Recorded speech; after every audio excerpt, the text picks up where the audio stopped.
Broadcasting, and we're recording as well, and we're about to go live to Facebook. Here we go. And we are live. Good morning, Angela. Good morning, Clinton. Happy International Women's Day. Thank you, and thank you for being a supporter of International Women's Day. Absolutely. It is. It is a very exciting day. I've been getting lots of interesting things appearing in my news feed and in my email inbox. It's a great day. Very excited to have you as our very, very special guest today. We've got lots of stuff to talk about. Yeah, cool.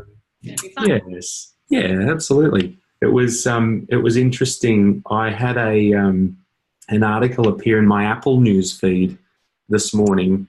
I don't know if you got the same one, but it was about I actually brought it up here. It was about equal pay in Australia, and one of the landmark cases, which actually started in the sausage factories. Ah, Did you see that story? no, I didn't. It's quite strange. So it's a story about the advances really happened in the meat packing factories where pay was unequal, and the women in sausage factories stood up and said, "We're doing just as good a job as the men. We should be paid the same." Yeah. And that was in 1959, and they back then they were being paid $35.85 a week to twist sausages. Wow, that's insane, isn't it? It's funny, I've had a few people comment about why are we even celebrating International Women's Day, Yeah. But I suppose I can understand that sentiment coming from a lot of people here in Australia. We live in the lucky country, right? But even here, things aren't necessarily equal. So I suppose the whole point of International Women's Day from a global perspective is critically important, because it's because of this day that we've had reform to make things more equal, like your point about the sausage story. Yeah, Things absolutely. like that we've had grounds get moved. Yeah. So, yeah, it's good to have the recognition, I think. Yes. So, Awesome. yeah, that people change policies and, I don't know, make a reform. Yeah, absolutely. We've certainly come a long way. Hell of a long way. I was reading one of those ones as an example was it was only last year in June, I think it was, where Saudi Arabian women were allowed to drive. Wow. Yeah. We laugh about it. Such a thing that we take for granted, but yeah, that's amazing. Yeah, absolutely. That's when you really starts hitting home that there's other people around the world, that really don't have the luxuries that we have here in Australia. That's for sure. Yeah, you're right. We are a lucky country.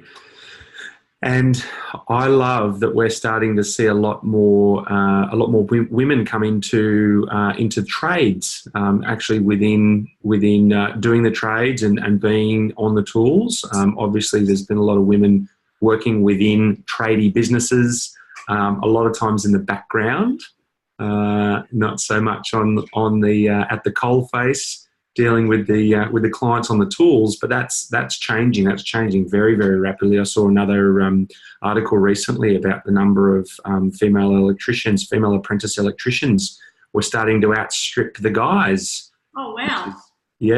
Which is pretty amazing. But the tradies' wives have been the unsung heroes, I think, of the trade industry forever. I know, it's interesting you say that. We ran some Next Level Tradie events last week, and there were actually some female tradies in the room, so cabinet makers and some carpenters, so that was really cool. But I agree with you, Clinton, and it's a really, really good point to bring up about the tradie wives. And we have this conversation all the time about these women who have organically just come inside a business. And mainly it's because they've perhaps left their corporate world because they've had a baby, and now, sadly, the guy goes, well, if you're just going to sit here and do nothing, then maybe you should do something.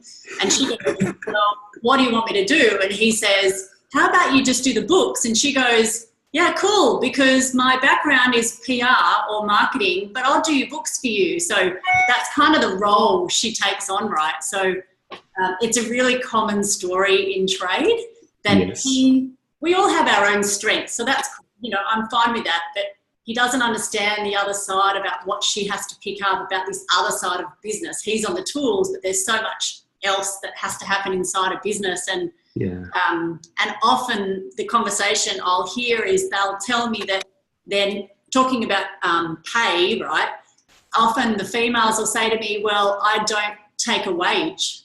So I'll say to them, well, what happens if, and I understand if you're just a startup business that, you might do that for a little while just to kind of get yourself on your feet.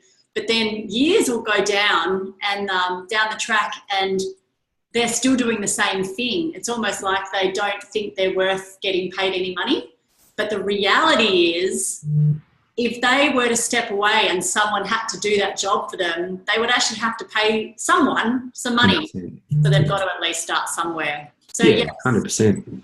Come in and really made a business so much more well-rounded in a trade environment. Yeah. And I know you're speaking a lot from experience because you're a tradies wife yourself, aren't you, Ange? I am, yes.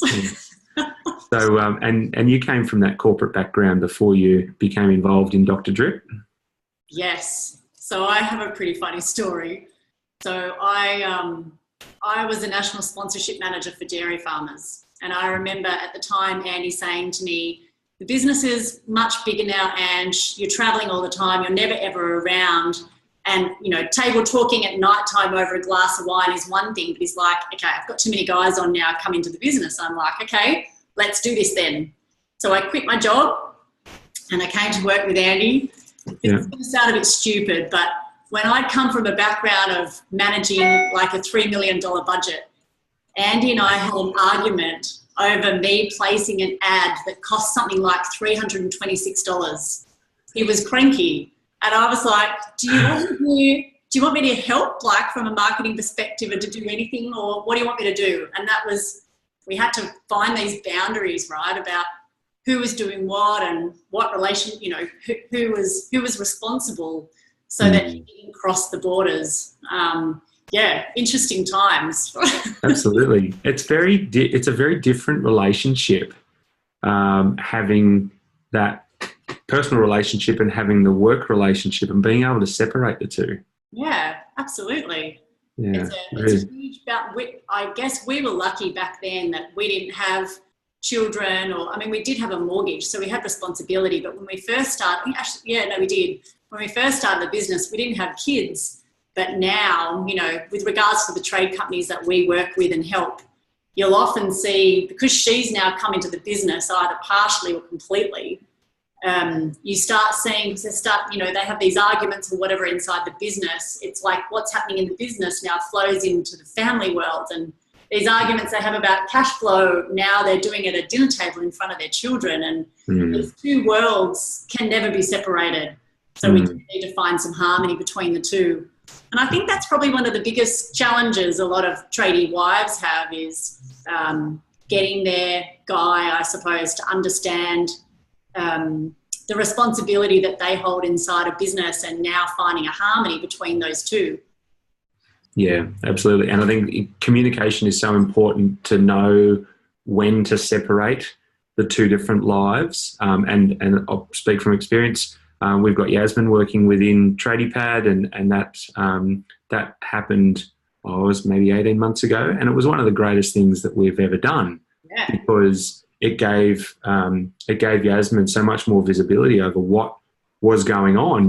Why am I being taken away from the family, and why am I spending so much time doing what I'm doing? So the clarity that it gave her on the business and her involvement in the business was absolutely fantastic. It's, like I said, one of the best things that we've done.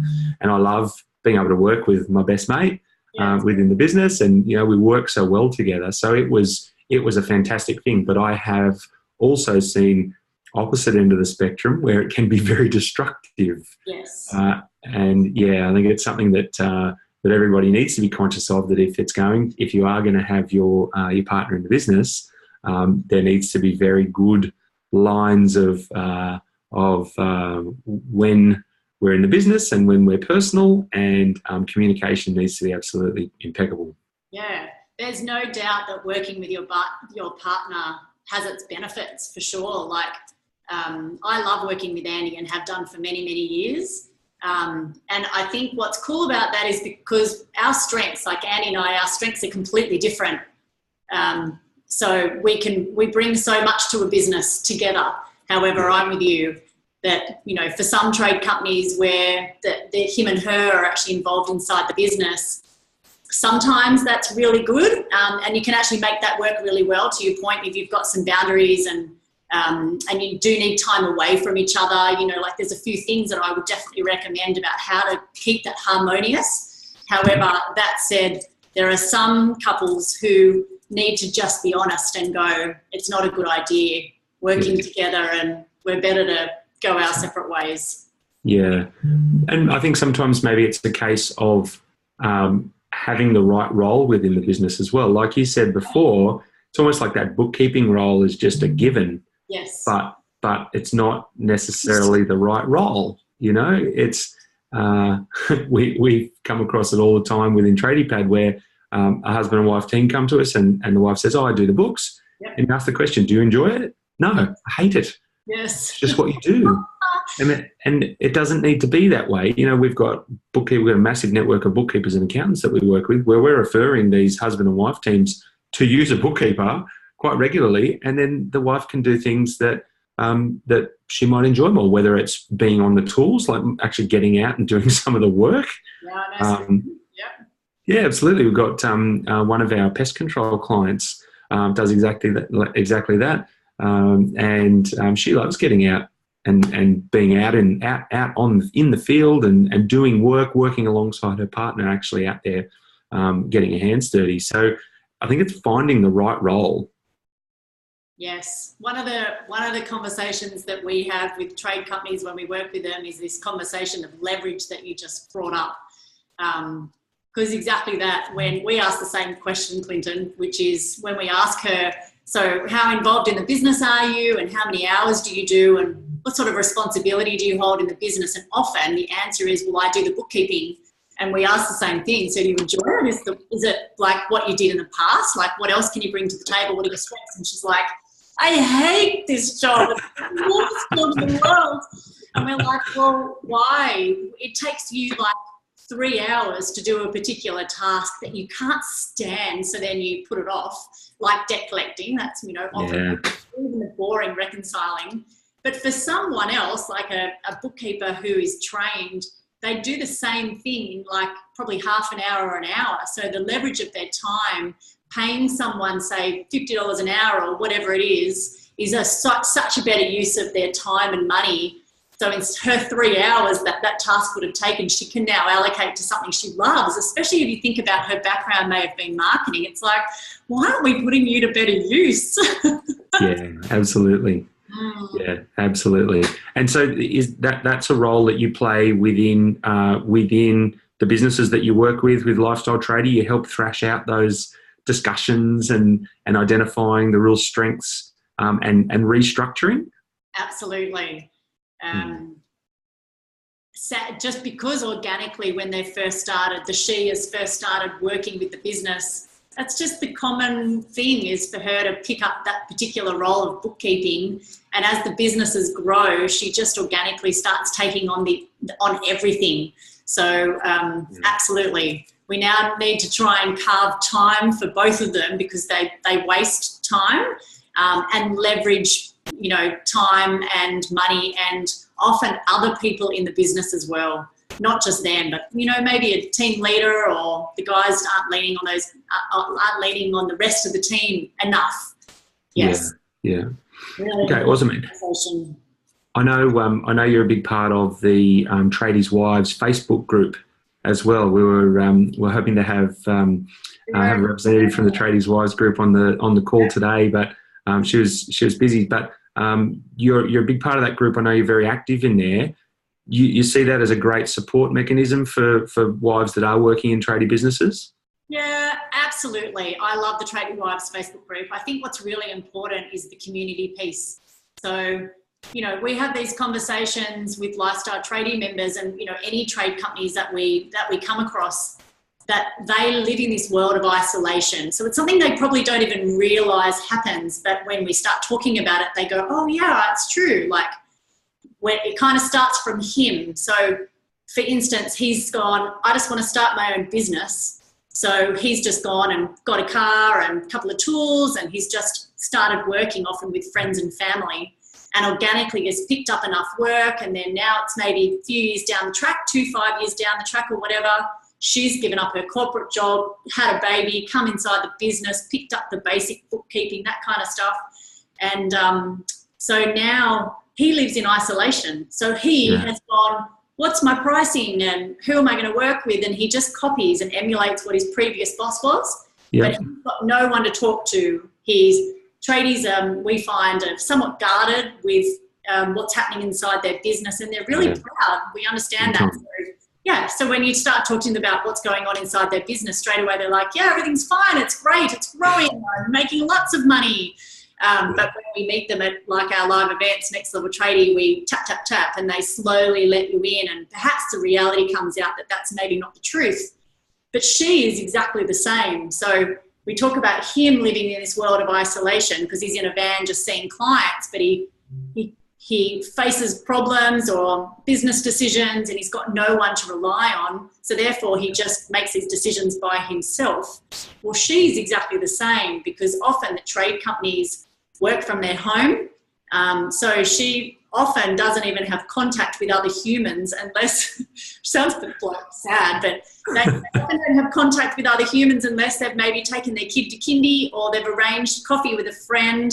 And these people don't understand her world unless she's perhaps has a mate who is in a similar situation than her. And that's where Tradie Wives, as an example from a Facebook group perspective, they can at least tap into a community online that they can ask questions and feel like they've got people around them actually who really understand them.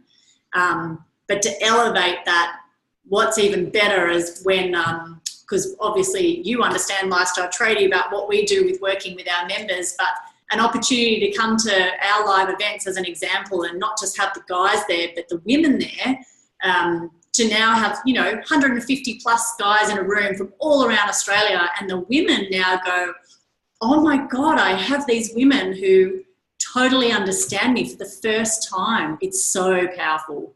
So yeah, if there's anyone watching this that's a tradie wife and you feel like you are alone, then the first point of call is by far get onto the Facebook group Tradie Wives and, start chatting to these women, because they actually understand your life. They understand what you go through. Yeah, it's a great resource and a great community to be involved in. And so the role or the position that we have as Tradie Pad when we're working with clients, businesses, with the initial meetings that we have with our clients, where we do these assessments and we're analysing the business. A lot of the time we have the husband and wife involved in those sessions, and we're asking questions about things that they haven't necessarily explored before and they haven't discussed before. Yep. So it's a great, it can be a real eye-opener for people to say, do you really do that? Are you really doing it like that? I had no idea. And so it becomes a real discovery for people, and such a good improvement tool for business to just get a clear understanding of people's workflows and what they do. And, obviously we're focusing on technology and the role that technology can play in business processes and in business workflows. But thrashing out those workflows is the first step, and getting that communication going and getting everybody understanding what those workflows are is an amazing business tool. Yeah, there's no doubt. And not to give credit to the tradie, because tradies as a bloke, I know there's a lot of women out there who are tradies on the tools, but the norm is, I suppose, the guy.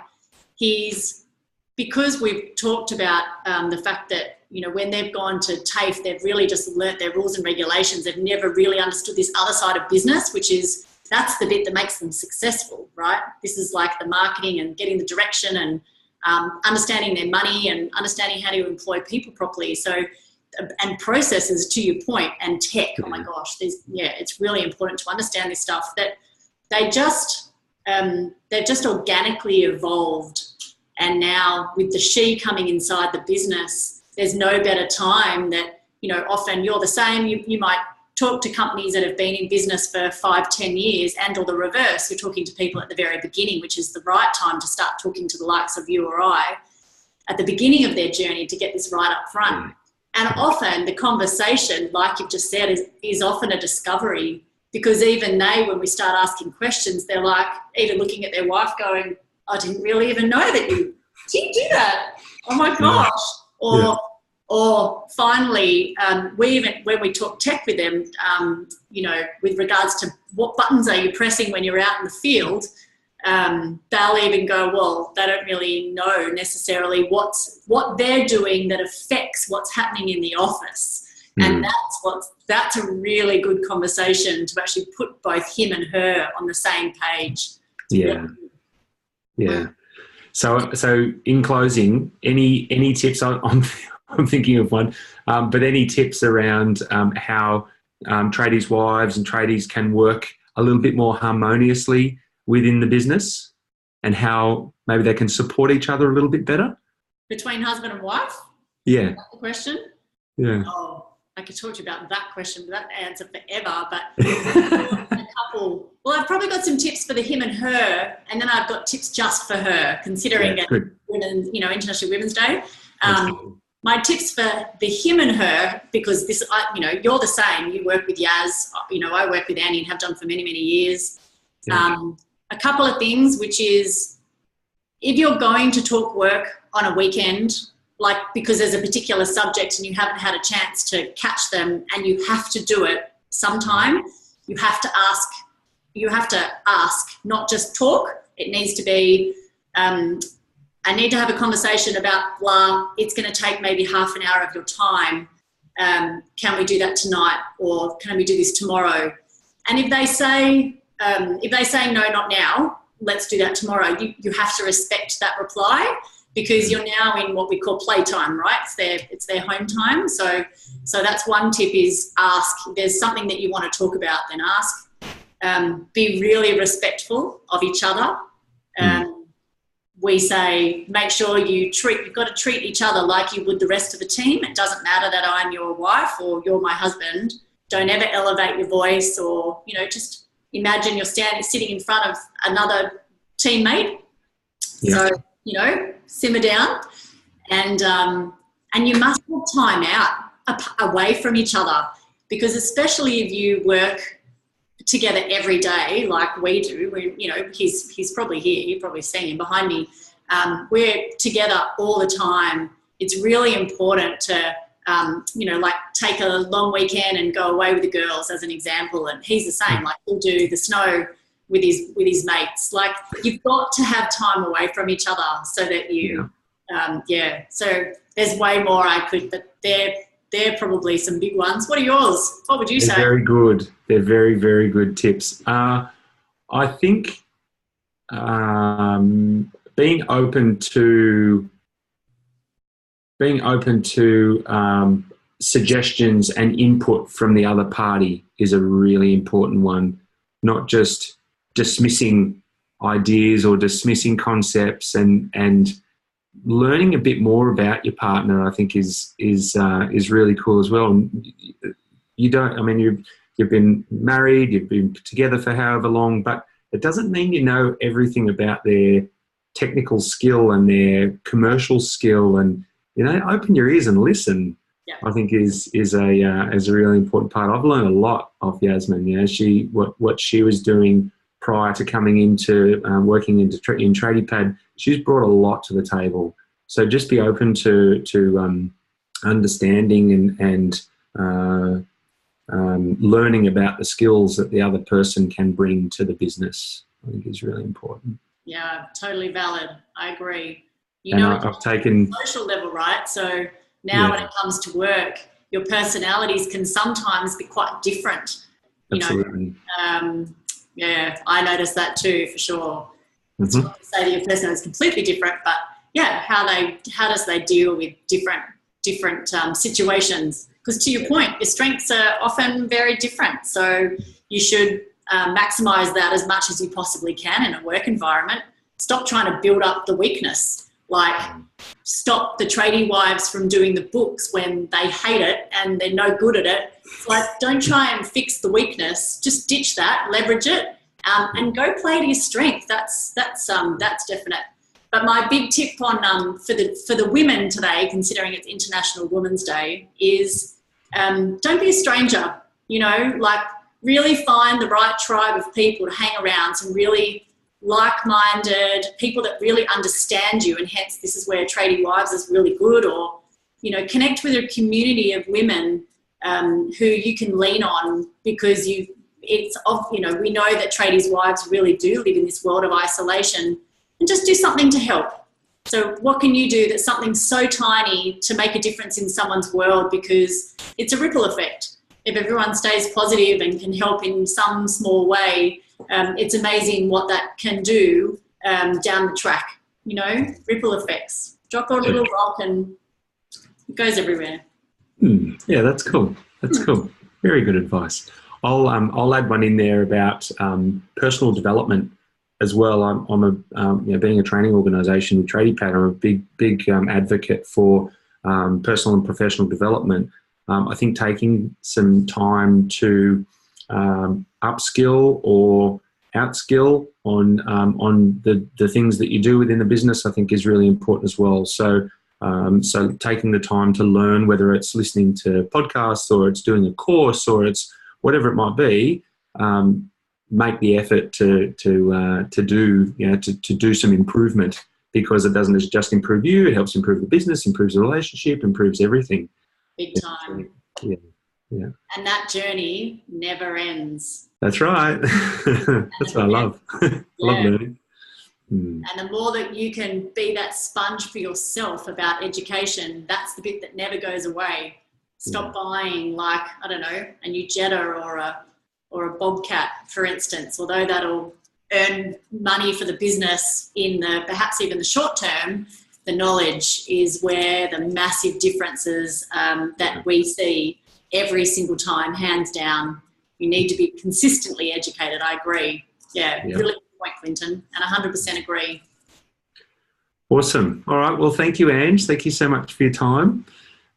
Anything planned in your office for today, for International Women's Day? I know you've got quite a few ladies in the office there. Yeah, we do. We joke that I don't know why there are no other men inside this office. Well, no, that's a lie. We do have the boys, but they're obviously our tradesmen for Dr. Drip, but they're obviously out on the road. But so there's all the women in here for lifestyle trading, helping trade companies fast track their success. But there's like heaps of women. Even my dog is a female. I know, it's uncanny. So Andy is just encircled by there's probably 6 or 7 of us in here. So no, we'll definitely be celebrating.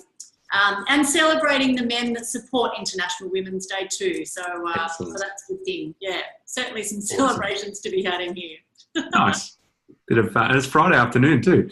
I know. Soon to be Friday afternoon. Yeah. We're almost there. Time to crack a bit of champers. Sounds good to me. I'm in. Awesome. Thank you so much for your time, Ange, and thank you to everybody that's listening in. We've had quite a few viewers through Facebook Lives. That's awesome. Thanks, everyone. Enjoy the day. Enjoy the weekend. You too. Have a good one. See you, everyone. Okay, I've stopped the stream. Cool. That was awesome. Thanks, Ange. No worries. Anytime. Nice one. I think that was a great conversation. We had. It's a shame we couldn't get. What's her name from Tradies Wives? You know that? Yeah, it's recording. Yeah, I can stop the recording. As long as we're not live. No, not live.